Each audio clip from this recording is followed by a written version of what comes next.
Hello दोस्तों। तो स्वागत है फिर से एक नए वीडियो में। तो दोस्तों बिहार में अब जैसे कि कह रहे हैं कि वैकेंसी की बौछार आई है। दोस्तों बिहार में एक नई वैकेंसी की अपडेट निकल के आ रही है। तो दोस्तों जिसके बारे में एक शॉर्ट नोटिस के तौर पे कहे तो उसकी नोटिस जारी हो चुकी है, जिसके माध्यम से आपको बताएंगे कि ये वैकेंसी कब से आ रही है, कब तक आएगी, इसकी सिलेक्शन प्रोसेस, यानी कि इस वैकेंसी के बारे में बात करें तो ए टू जेड जानकारी जानेंगे कि वैकेंसी नंबर अब कितने पोस्ट पे आ रही है, इसकी age category, syllabus, age limit, syllabus, exam pattern, इसकी पीटी मेंस की सिलेबस, नेगेटिव मार्किंग, यानी कि सारी डिटेल जानेंगे। और यूएसएससी इसे आपको मिनी बीपीएससी कहा जाता है, यानी कि बिहार एसएससी की कहा जाता है। अच्छा खासा ये जॉब होती है। तो दोस्तों इस वैकेंसी के बारे में जानेंगे, क्योंकि आपको बता दें कि बिहार एसएससी की जो सीजीएल 3 वाली वैकेंसी थी, जिसकी ज्वाइनिंग अभी हाल ही में रिजल्ट आ चुकी है और इसकी ज्वाइनिंग भी कैंडिडेट की हो रही है। अब इसकी सीजीएल 4 की वैकेंसी निकल के बाहर आ चुकी है और ये वैकेंसी बहुत जल्दी आने वाली है, जिसकी नोटिस आपने कई भी यूट्यूब चैनल पे, कई भी वेबसाइट पे देखी होंगे। तो इसी के बारे में सारी जानकारियाँ जानेंगे। बहुत से कैंडिडेट है जिसकी जानकारी पहले से ऑलरेडी पता है।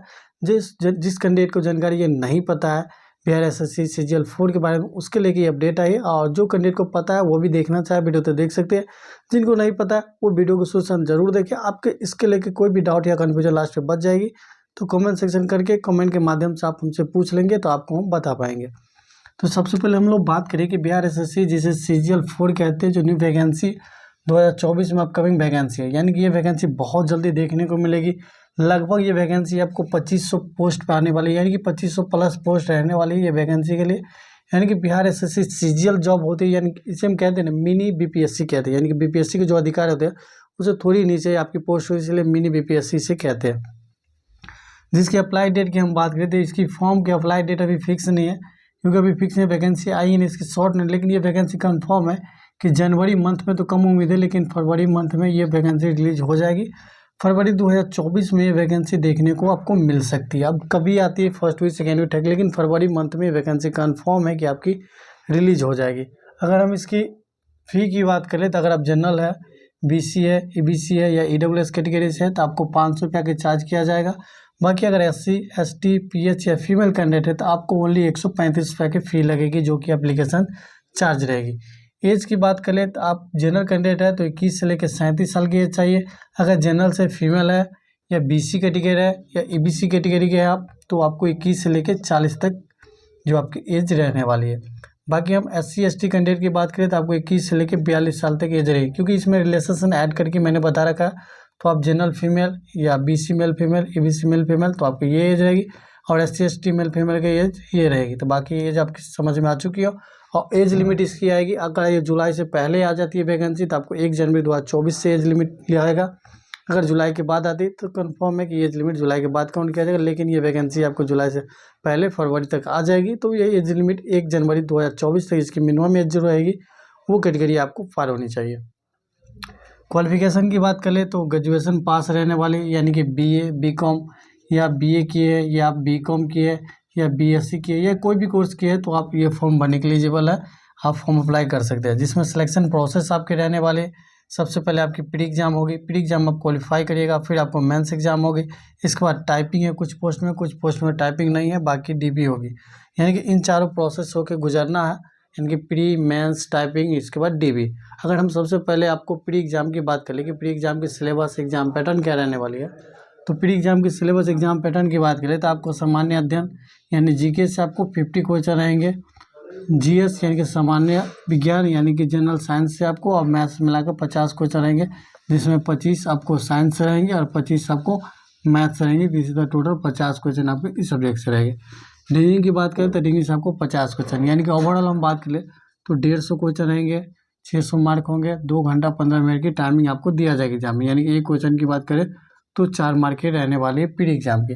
नेगेटिव मार्किंग बात करें तो नेगेटिव मार्किंग 1/4 रहने वाली है, यानी कि 4 क्वेश्चन गलत करते हैं तो 1 नंबर आपको काटा जाएगा। तो यानी कि नेगेटिव मार्किंग बहुत रखा है, यानी कि नन के मामले में नेगेटिव मार्किंग है। तो जो भी कैंडिडेट इसके एग्जाम देते होंगे लगभग 100 के 100 क्वेश्चन यानी कि 150 के 150 क्वेश्चन अटेंड करते हो, क्योंकि नेगेटिव मार्किंग बहुत कम है। यानी कि आप 4 गलत करते हैं तो 1 नंबर कटेगा, अगर 4 में से कोई एक भी सही हो जाती है तो 4 नंबर मार्क में आ जाती है।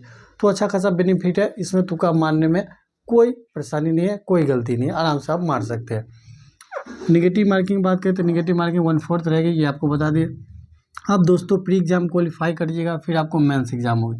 तो मैंने मेंस एग्ज़ाम के बारे में बोर्ड पे सिलेबस एग्ज़ाम पैटर्न नहीं लिखी है।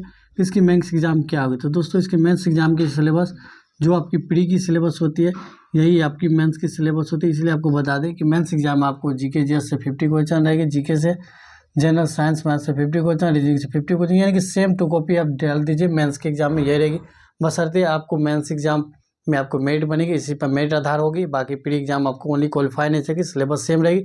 हाँ, एक होगी लेवल थोड़ी बढ़ जाएगी, मान लीजिए थोड़ी सी क्वेश्चन की लेवल जो होगी मेंस एग्जाम में अप लेवल की होगी, थोड़ी सी लेवल थोड़ा हाई हो जाएगी, बाकी कुछ नहीं, सिलेबस आपकी सेम है। इसलिए मैंने यही आपको बता दी, प्री और मेंस की सिलेबस सेम है। और निगेटिव मार्किंग भी सेम रखा गया, 1/4 निगेटिव मार्किंग उसमें रखा। एक exam Hindi qualifying nature exam होगी, यानी कि हिंदी एग्जाम होगी, हिंदी की पेपर होगी जो कि क्वालिफाइंग नेचर रहेगी, यानी कि 100 क्वेश्चन रहेंगे, 400 मार्क रहेगी, 2.25 घंटा की टाइमिंग दिया जाएगा, जिसमें एक क्वेश्चन इसमें भी आपको 4 मार्क हो गए। नेगेटिव मार्किंग इसमें आपको 1/4 रहेगी, सेम उसी तरह है। और इसमें मिनिमम पासिंग मार्क रहेगी, यानी कि 30% मार्क होनी चाहिए, यानी कि 400 के आप 30% मार्क निकाल दिए, यानी कि जितने भी मार्क है कम से कम मिनिमम इतनी मार्क आपको लाना होगा, यानी कि 120 मार्क 400 में लाना है, कम से कम 120 मार्क अगर 400 आप नहीं लाते तो डिस्क्वालीफाई करिएगा, इस वैकेंसी आप बाहर हो जाएगा। इसलिए आपको कम से कम 400 में 120 मार्क तो हिंदी में लाना होगा, जो कि क्वालिफाई नेचर रहने वाली। इससे मार्क से,